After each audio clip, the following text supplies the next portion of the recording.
first how-to video. This is all about how to install self-tailing winches on boats that don't have it. And I'm all about fixing up the old boats, and a lot of the old boats didn't have them. So this would apply to getting a used self-tailer winch, which I do in the video. I take it off a different boat and then put it on my Bristol. Or if you bought a brand new set of self-tailing, it would all apply. So I left the video a little bit long because, you know, if you've never done it before, it's good to see every step of the process and really watch me do it. If there's other parts, if you just want to see certain steps, you know, you can just fast forward through the video and it's all in there. So I hope you enjoy it. And, you know, if you like my channel, like and subscribe. There's going to be a lot more how-to videos coming up as I fix up my nice Bristol and get it ready to go sailing. So thanks, enjoy. They are. Yeah, so like I was saying, they came stock with the boat, you know, and they worked from the factory. At this point, they're kind of bound up. You know, I'll be out under sail and they get stuck, and you know, they spin when they're not supposed to, and yeah, it's just time for an upgrade, especially for what I'm going to be trying to do. So today I'm going to show you how to remove these and replace them with some nice Lamar 40s. And here are my replacements. They are not brand new, but they are on this nice little S2 9.2 center cockpit boat we have in the yard. And I learned today about how to be a Barney at the Bay pirate, which means stealing stuff off of other boats, not customers' boats, mind you. We own all these, so taking parts from boats that we have and making one boat better, and that's my plan for today. So first things first, I gotta get underneath and take the bolts out to remove them. They are right here. This is the 5 super high quality mounting bolts for the Lamar winch. As you can see, they don't even have washers, which to me is just ludicrous. But I'm gonna start off by taking all of them out. And then I had to take the winch itself apart so that I could get down to the top of the bolt that goes through and remove them. Okay, so I'm in the middle of pulling off these bottom cap nuts along with the other 3/8 nuts. See, they got the little washers buried down in there, but what you can hope for sometimes is if they did it properly when they installed them, there's going to be, you know, a decent amount of sealant that they put on the base of the winch. More than likely it's 5200, but if they did it right, a lot of times you can take these nuts off without having to take the winch itself apart up top. While I'm going to do that anyway for installation, it's always a lot nicer when you can get it down on a bench to work on it as opposed to having to do it up on the boat. So that's what we're hoping for. So the last one here, I'm going to try to pop it loose like that, and then take her down, and hopefully a couple small taps from a hammer on the bottom here should help pop it up, and then you just got to go pry the winch off with whatever adhesive they use, which again, more than likely 5200. So that's that. Okay, so now I'm going to try to pop these through. Nice little ball peen.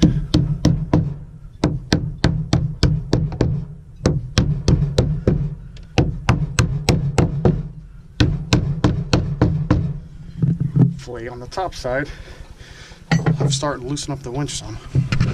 Okay, so now we've got those bolts out from the bottom, so what we're going to do is go ahead and pop the winch up. Time to take a screwdriver. A little leverage goes a long way. Okay. Mind not to mess up the fiberglass. There we go. Pop it right out.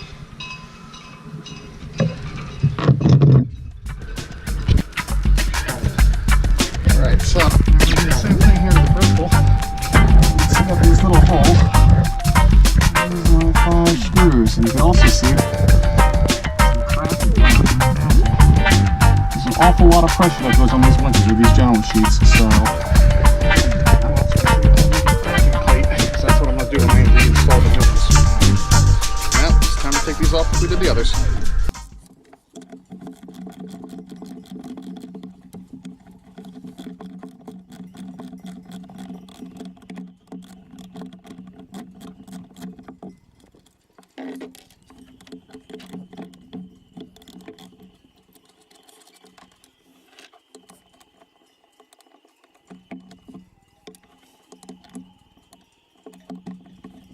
Alright, now we've got methods of persuasion. My favorite is the hammer.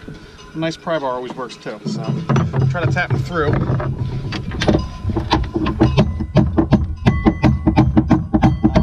there we go. Sometimes in these tight spaces, just turn the hammer sideways. Makes life a lot easier.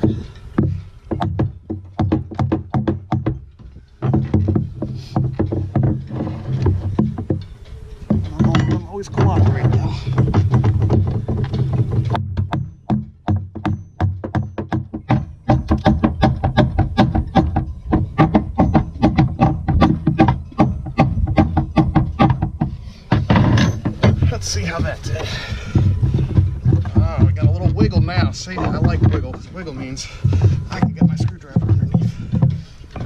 Again, it's important. You want to do it. Put as little pressure on the outside here as possible, because you'll scar up your fiberglass so quickly. So you want to get it in and pull up, so you're digging it underneath, where at least it'll be covered if you've got any scars with the glass. So do one side, go to the other side, do the same thing.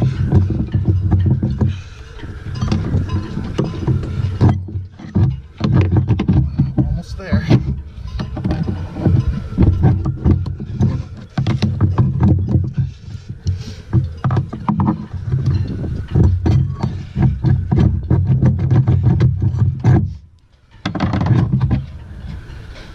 Alright, look at that. Alright, so we got them off, and here are the beautiful new, well, not new, but new to me, Lamar South 40s. And here's the old ones. So what we're going to do is take them apart and make up a template in order to put a for the mounting plate for the base. So first things first, I need to clean up this nasty workbench. Whoa, that was easy. Alright, anyway, let's get down to brass tacks here.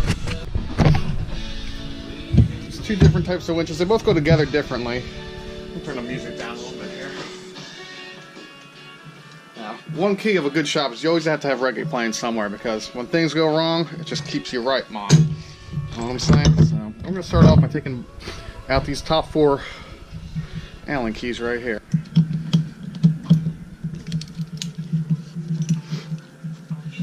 Again, we need to take this whole winch apart, because we need to get to the base plate, and the base plate is under the outside housing here. So take this all out, because we have to make a nice little template in order to mount these up and get the new holes drilled for this larger size winch.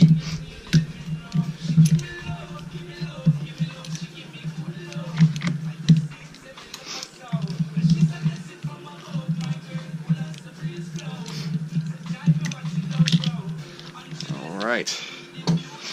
That is that. Next, see these two little pieces. Okay, so we take these two half moons out here. In general, that's what holds it on. So you're going to take this top piece off now.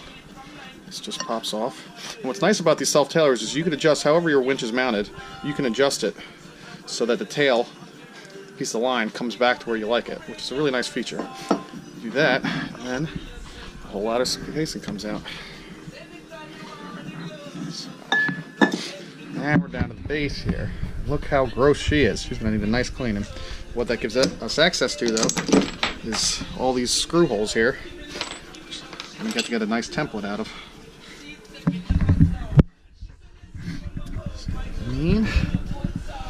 So, next step, get a nice piece of cardboard. So to set up a template. Okay, so got our cardboard here. So all we're going to do is take the winch, place it right on top. I'm going to trace a nice outline around it. Using a pen, a permanent marker is usually better, but I couldn't find one, so. It really comes down, you're making the template because you don't want to mess up when you're drilling holes into your fiberglass, you know? That's a big part, important part. So we do this, it's just insurance. But not only are we going to do this to drill the holes in the boat itself, I'm going to make a nice backing plate to go underneath the winch, because there's an awful lot of pressure that goes on these winches, like I was talking about before, and being able to spread that load out throughout is always a good thing. So there's our basic template, so now we're just going to cut it out. I have a knife, which is the wrong tool, but I'm going to do it anyway. A lot of times you don't have the right tool, so.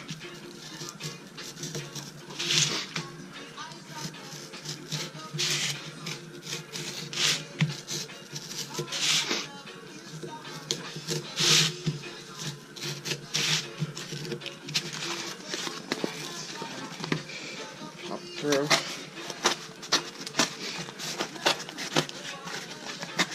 It's a great way to dull up your very beautiful Spyderco knife, but hey, it's a tool's a tool, so just resharpen it.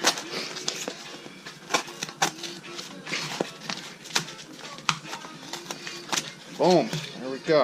Cut out now. Sit it right on there, line up your holes. You can see, it's a nice winch. So Easiest way to get the holes out, I find, is just to drill through. So I'm gonna get a bit.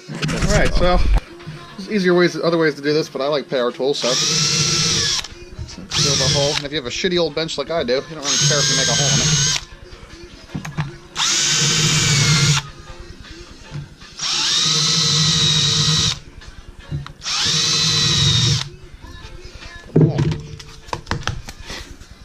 There we go. Got our nice template here. So what we're going to do, we're going to make our backing plates. So I got a piece of 1/4 inch starboard here. You can do backing plates out of a lot of different stuff. A lot of times fiberglasses are a nice option, but 1/4 inch, 1/4 inch starboard will work just fine. This is an old ugly piece we're not going to use for any finish work on a boat, so we'll take that. Now I'm going to lay out. Try to do this size a little wider. Mark it up, and we're going to cut that out, so that'll be our backing plate. There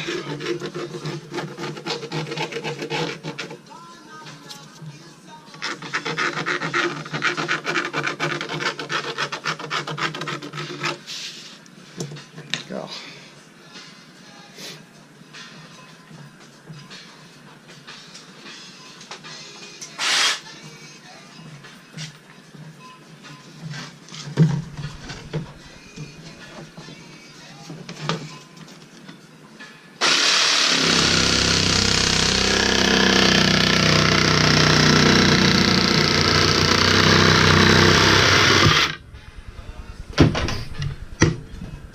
That. And we're going to get a better spot here. I'm going to try to do the more precise cutout.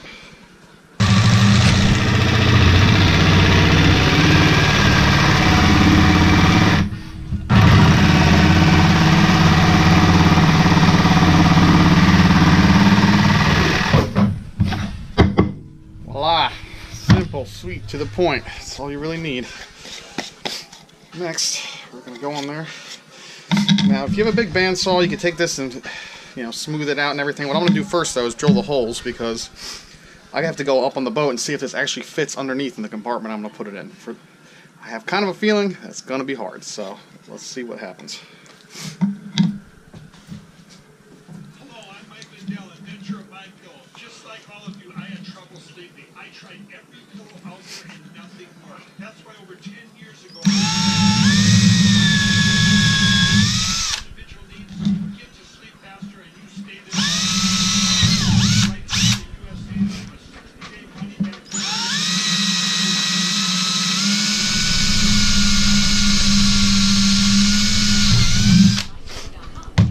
So one of the most important parts when you're doing this is you want these holes to be perfectly lined up. So if you take something like a screw just to locate it, it always makes things a little safer as far as you not accidentally shifting your template.